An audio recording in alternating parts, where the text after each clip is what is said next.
Hi guys, welcome back. So today we are going to look at the rights you didn't know you had as a private employee in India. So let's begin. Employment agreement. Employment agreement is crucial for outlining key terms such as designation, working hours, expectations, dispute resolution, and entitlements to leaves. It ensures transparency and alignment of expectations between employer and employee before work begins, emphasizing the importance of securing a fair and balanced agreement to protect employee rights. So, next is basic rights. Under the Factories Act and the Employees Compensation Act, employers must provide basic amenities and safety equipment, particularly in hazardous workplaces like construction or mining sites. Failure to do so may result in compensation for affected employees. So, next is rights in probation. During probation, employers can terminate for unsatisfactory work with notice. Employees can request an inquiry for other reasons. Probation lasts 6 months, extendable to 9, but maxes out at 2 years. Moving on to the next slide, which is protection from sexual harassment. The Sexual Harassment of Women at Workplace Act 2013 protects against sexual harassment, punishable by up to 3 years imprisonment. Employers with 10 plus employees must form an internal complaints committee at all branches, including a senior level women, up to 2 committed employees, and an NGO representative. Moving on to our next slide, which is minimum wages. The Minimum Wages Act ensures all Indian employees receive a wage to sustain their lifestyle, preventing forced labor.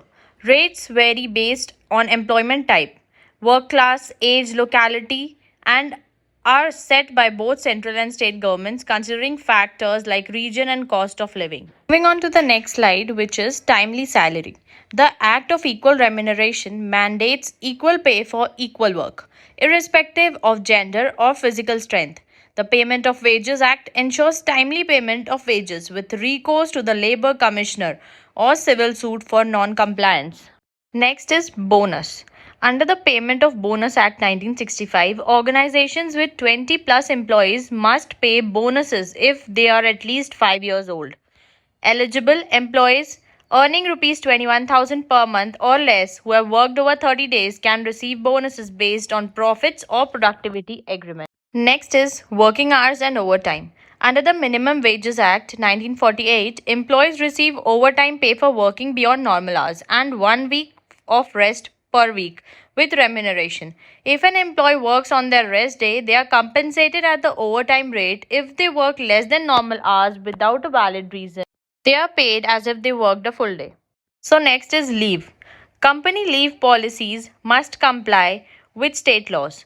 States usually provide 7 plus holidays, including Republic Day, Independence Day, and Gandhi Jayanti. Employees get casual leave, privilege on leave, compensatory leave, and leave without pay. Next comes gratuity. Gratuity, governed by the Payment of Gratuity Act 1972, is a lump sum given by employers to employees upon retirement, resignation, disability, death, or superannuation based on years of service. The maximum gratuity is rupees 20 lakhs.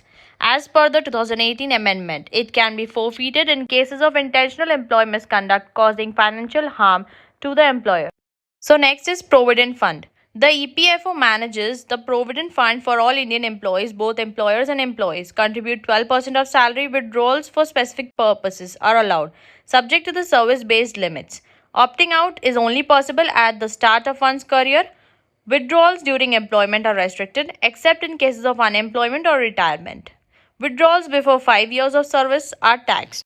So, next is parental leaves. The Maternity Benefit Act 1961 grants 26 weeks of maternity leave in India.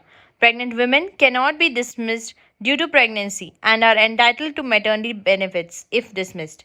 Both the employer and women are prohibited from work for 6 weeks after pregnancy or miscarriage. Childcare and paid parental leaves are optional for private sector employees, but mandatory for government employees with potential for paid or unpaid leave.